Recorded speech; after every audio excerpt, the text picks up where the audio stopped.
क्षेत्रमिति में आज हम लोग पढ़ेंगे वॉल्यूम। क्षेत्रफल पढ़ चुके हैं, ठीक है। अब वॉल्यूम पढ़ेंगे। वॉल्यूम की परिभाषा पहले समझ लीजिए। जो वस्तु जितना स्थान घेरती है उसे उस वस्तु का आयतन कहते हैं। जो वस्तु जितना स्थान घेरती है उसे उस वस्तु का आयतन कहते हैं।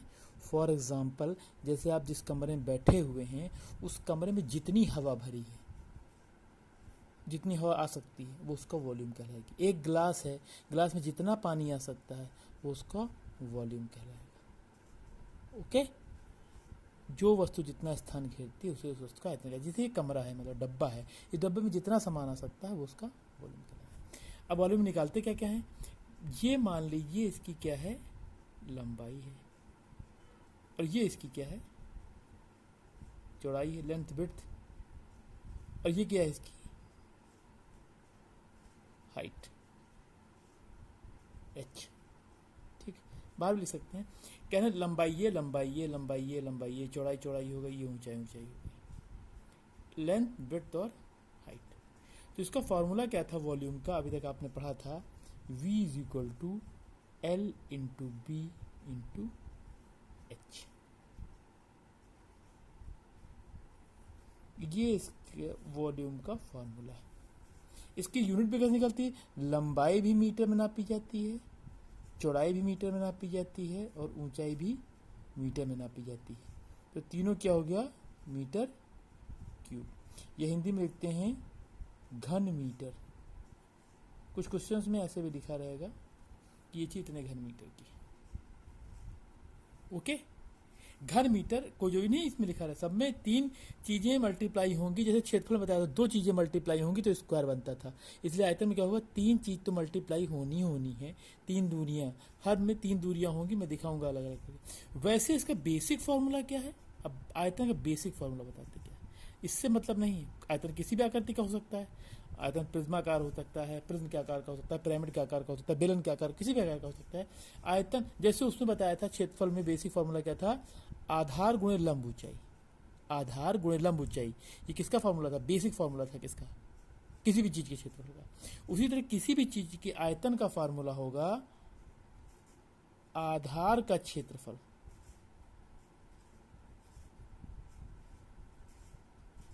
गुणे ऊंचाई। देखो यहां सिद्ध करते, देखिए आधार क्या है इसका, लंबाई गुणे चौड़ाई। आधार क्षेत्रफल क्या हुआ, लंबाई गुणे चौड़ाई, और ऊंचाई हमने कर दी साथ। ठीक, तो आधार का क्षेत्रफल गुणे ऊंचाई, ये किसी भी किसी चीज के आयतन का फॉर्मूला, गोला छोड़ के। जब गोले की बात करें, गोला पूरा अलग चैप्टर है, गोले की बात करेंगे तो बात करें अलग बात करेंगे। जैसे उसमें सर्किल की अलग बात की थी हमने। ठीक, आधार का कैसा भी आधार हो उसका क्षेत्रफल निकालेंगे तो अब इसमें एक फॉर्मूला, एक चीज और आती है कि इसका विकर्ण क्या होता है। वैसे कमरे का विकर्ण क्या होता है, यह एक क्वेश्चन हो सकता है कि कमरे में बड़ी सी बड़ी भुजा कैसे रखी जा सकती है किसी उसमें। इसका मान लीजिए एक रूम है, तो एक रूम में क्या होगा, कमरे के एक कोने से लेकर ऊपर के दूसरे कोने तक। कहने का तात्पर्य ये कोना और ये कोना, ये क्या कहलाएगा, इसका विकर्ण कहलाएगा। इधर या इधर या इधर कैसे बता दीजिए, ये इसका विकर्ण कहलाएगा। विकर्ण का फॉर्मूला क्या होता है, under root L square plus B square plus H square. ये है विकर्ण का formula, under L square plus B square plus H square. तीसरा पृष्ठ, इसे कहते हैं संपूर्ण पृष्ठ भी कह सकते हैं।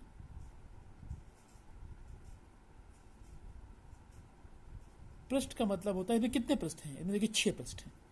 एक ये, एक कमरे में, जैसे कमरे की जमीन, छत, दाएं दीवार, बाएं दीवार, सामने दीवार, पीछे दीवार। जैसे एक रूम में खड़े हैं आप, तो जमीन का क्षेत्रफल, छत का क्षेत्रफल, दाएं हाथ के दीवार का क्षेत्रफल, बाएं हाथ की दीवार का क्षेत्रफल, सामने की दीवार का क्षेत्रफल और पीछे की दीवार का क्षेत्रफल। कहने का अर्थ ये है कि सभी दीवारें दो तरह की होंगी, दो दो होंगी।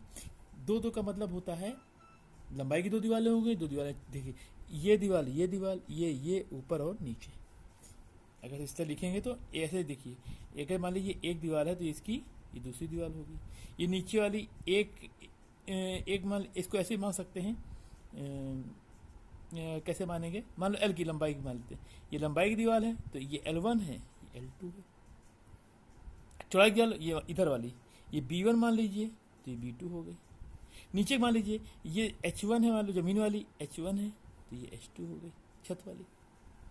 ठीक, दो दीवारों के क्षेत्रफल निकाले जाएंगे। दो दीवारों के क्षेत्रफल कैसे निकलेंगे, सब दो दो होंगी तो कितनी होंगी, L गुणे B, B गुणे H और H गुणे L, और सब कितनी होंगी, दो दो होंगी।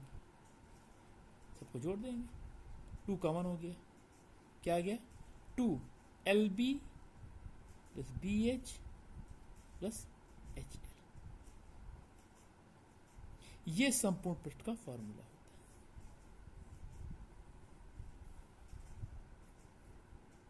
ओके, तीन चीजें निकालने, संपूर्ण पृष्ठ मतलब जहां जहां दीवार में पुताई होगी। अब इसमें अगर हम उसका निकालें, क्या कहते हैं, आपको निकाल के दिखा दें उसका वर्ग का, घन का, जिसकी लंबाई चौड़ाई ऊंचाई बराबर होती है, तो इसमें सब चीज़ सरल हो जाएगी। आपको इसमें दिखा दे, उस बाकी बातें अगले उसके करेंगे, किसकी,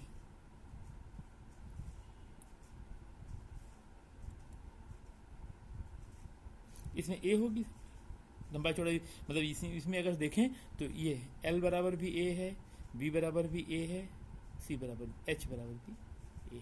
तो फार्मूला क्या होगा यहाँ से, वॉल्यूम का A इंटू A क्या हो गया, A क्यूब। इसमें क्या होगा, इस विकर्ण का, विकर्ण मान लीजिए